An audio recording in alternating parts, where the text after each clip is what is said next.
that is the Stanegate.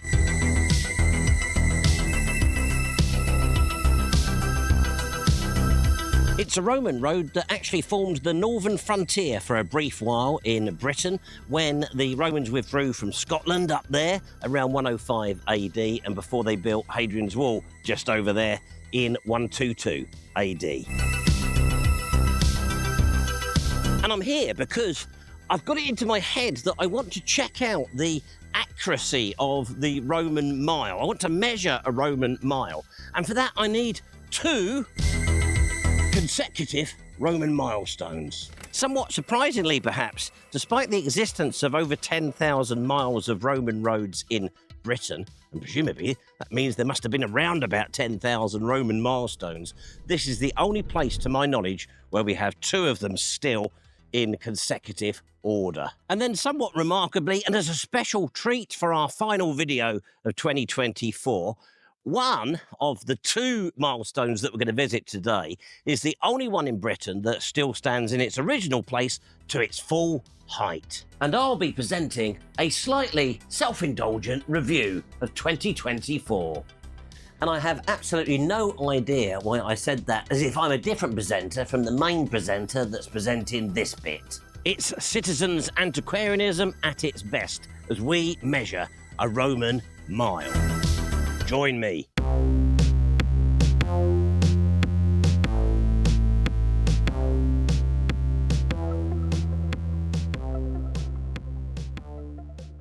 So here on the Stanegate, we have the first of our Roman milestones to help us in our measuring experiment. It's actually the 16th milestone from Corbridge that way. The main part of the Stanegate ran from Corbridge to Carlisle. I know there are some discussions about extra bits at the other ends, but that was the main bit. So we're going to be walking from this one, number 16 today, down that way to milestone number 15. Now, unfortunately, this one was cut down to this height, much truncated now, in 1815 by a farmer who fancied some new gate posts. You know, like you do with antiquities when you're a farmer, apparently. But fortunately, the inscription was recorded by an antiquarian called Horsley in 1725. And no, that is nothing to do with the irritating lead singer of U2 and a failed Western military alliance. It means something like, to him who was born for the good of the state. Classic imperialism, if ever I've seen it, and of course us Britons know all about that.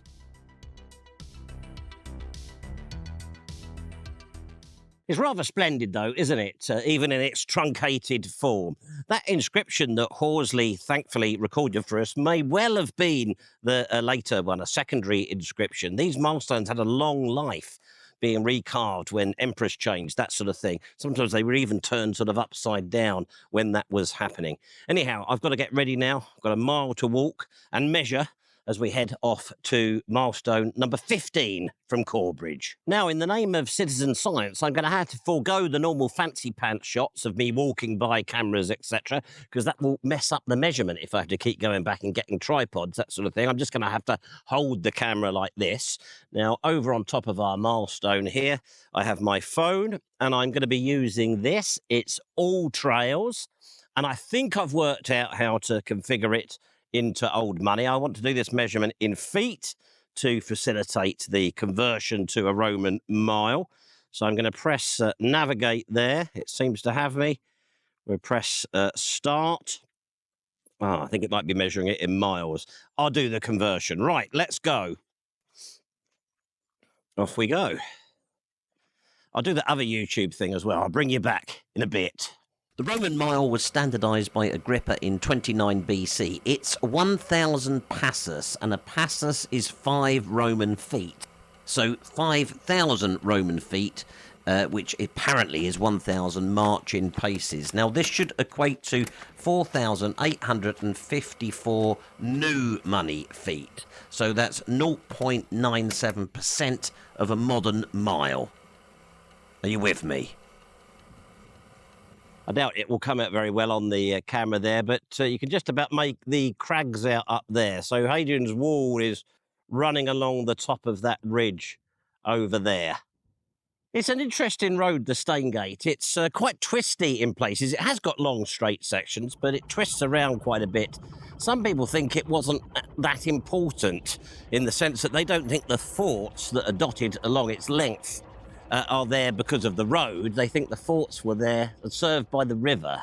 I don't really have an opinion on that, to be honest, but we will be, on this mile, we will be passing Vindolanda, that very important fort, where through excavations they've discovered, I can't remember, is it 6 iterations of the fort? We don't know whether the road came first or the fort. They probably are broadly contemporary. The road was almost certainly built something like around about AD 80, so it's a 1st century road, and the fort appeared there at the end of the 1st century as well, Vindolanda Fort. So a long time before Hadrian's Wall arrived in 122. It's actually got a good agger here. You can see the ditch there on that side. Nice raised agger. Don't know if you'll be able to see in the field, but I can see it. It dips away, as one would expect over there. And Hadrian himself may well have stayed at Vindolanda when he visited. We do believe he came here to sort of launch, possibly, the construction of the wall in his name. And there was a Tungrian force based in Vindolanda. So our milestone that we've just left back there may have been installed by Tungrians. Always suspicious about gateposts in these parts as to whether they were once milestones themselves. But that one I would say not. You know, it's still wild country out here in Northumberland. Goodness knows what it was like. I imagine that the locals, and there are signs that there were sort of farmsteads in this area before the Romans arrived. I imagine they cleared off pretty promptly, don't you, when the Romans started turning up, so as to avoid being enlisted into the army, or even worse, being enslaved. It's interesting when you visit Hadrian's Wall country as an antiquarian to remember Camden, who came here in 1599, and his access to the wall was really restricted, limited. It was too dangerous. There was a border family, the Armstrongs, were holed up in Housted's Roman fort, and it was not a safe place for an antiquarian. So I should bear that in mind when I'm moaning about the having to try and circumnavigate the excessively strict rules of the National Trust and the English heritage. At least I don't have to deal with violent border reivers. So we're just coming now to the entrance there to Vindolanda Roman fort. But we carry on. As the road did, the Stanegate bypassed the fort. Now, up on that hill there were natives before the Romans came. There was a univalent fort up there, but to make sure that there was no doubt as to who was in charge, the Romans very quickly installed a signal tower up there. We're going to have a look at that one day for another video. Our road is starting to terrace a little bit as it drops down the side of this small valley. Now, without interrupting my Roman mile measurement, if I put the camera up there on a pole as I walk along, you'll probably be able to see some of Vindolanda there, adjacent to the road. We've got a video that looks at that in a bit more detail, but there it is. Herzlich willkommen zu Vindolanda, einer römischen Siedlung mit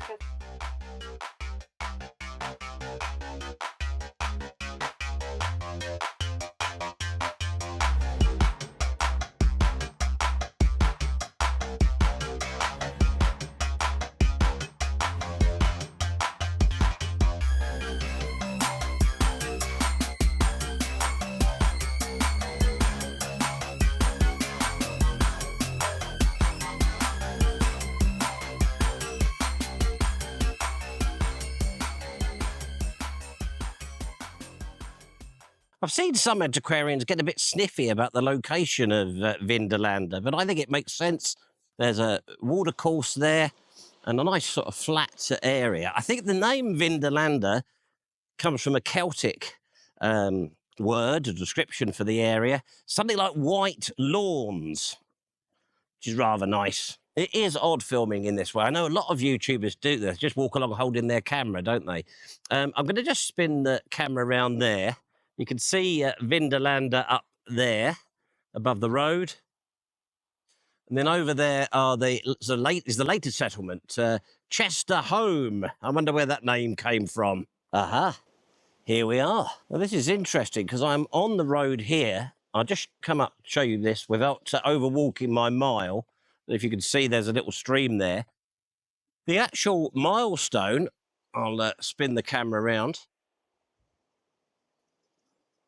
is just up there behind that sort of hedge. So not too sure where the original line of the road was. Presumably, it was a little bit more up that way.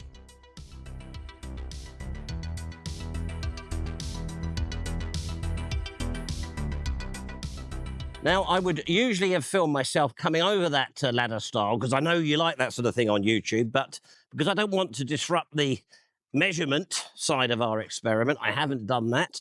I'm just going to get up adjacent to the milestone here. There we are. And what I now need to do is open all trails. But that's interesting. It is saying that the distance we've walked is exactly 1 modern mile. So it should have been 0.97% of a modern mile, but it isn't. It's come out as exactly a mile.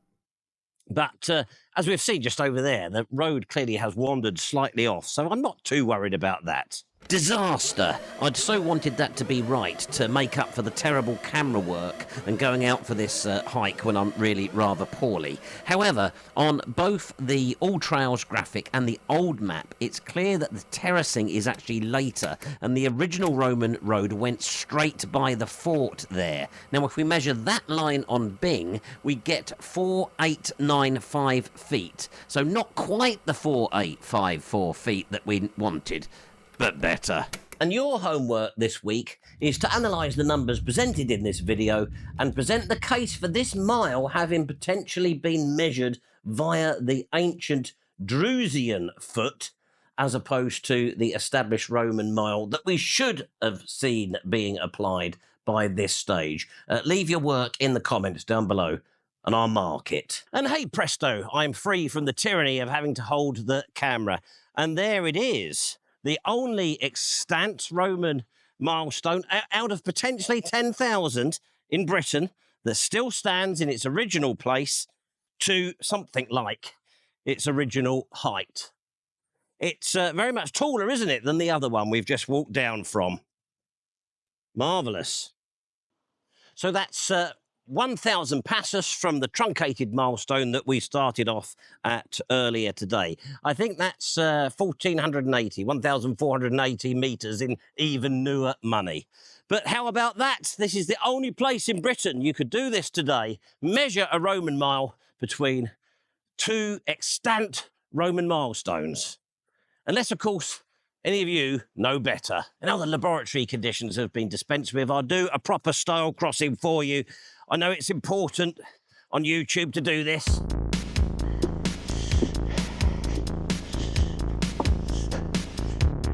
That's better, isn't it? That's how it should be done. Now, before we leave this location, I just want to show you something rather nice over here. How nice is that? Ministry of Works. It is somewhat surprising, isn't it, that this is the only full-height extant Roman milestone in Britain out of, presumably, in the region of 10,000. But at least we have this one and our truncated one up the lane there to enable us to check out a Roman mile. Interestingly, I think it was in 1885 at a local farm, Cringlegate, something like that. They found a collection of 5 milestones from this Stanegate Road. So someone back in the day had been a little bit of a milestone hoarder. And sadly, I guess that implies that possibly we could have had 7 milestones still in place along this road if that hadn't happened. Well, I hope you enjoyed that. A little experiment for our final video for 2024. Sorry if it wasn't very ambitious, but I've been laid up with the flu for a week now, and this was about all I could muster. However, we're now going to go over to me in the studio for a self-indulgent segment. Ah, there you are. I've always wanted to present a sequence like this. It makes me feel a little bit like Roald Dahl. Has Roald Dahl been cancelled? Not too sure about that. Doesn't matter if he has, I'll just take that little bit out. This is a bit of an embarrassing classic Doctor Who mug. We have to keep that out of shot. Self-indulgently, here are my top 3 videos of 2024. In at number 3 were humans sacrificed in Britain. I like the broad canvas of this one and using Winder Waff as a backdrop for the opening and closing sections, but it was just fantastic visiting Lindlow Moss where Pete Marsh was found. It prompted really interesting discussions in the comments, and I'm also very fond of the new title sequence here. Number 2, the Roman conquest of the north. Again, a broad canvas story with 3 contrasting locations, including a potential route discovery as well. But it was the starkness of that contrast between native Iron Age Stannic and the brutally dominant Romanitus of Aldborough that makes this a personal favourite for me. Oh, and my own tribute to Mortimer Wheeler, who'd no doubt be cancelled nowadays. Fine tweeds and a fine fedora. And number 1 just has to be prehistoric settlement on video for the first time. I'm nuts about the Langdale Axe Factory and was determined and intrigued to get the legendary Ehenside Tarn on video for the first time ever, as far as I know. That stone axe with the handle in the British Museum came from here. It was worth getting my fake drone blown up for this. So there we have it, and it just leaves me to thank you all for watching, whether you're new to the channel or you've been with us for some time now. I appreciate your support very much. Lots of great plans for 2025. Just need to shake off this bug, which has somewhat scuppered me at the end of the year. So thanks a lot. Have a great new year, and I'll see you in 2025.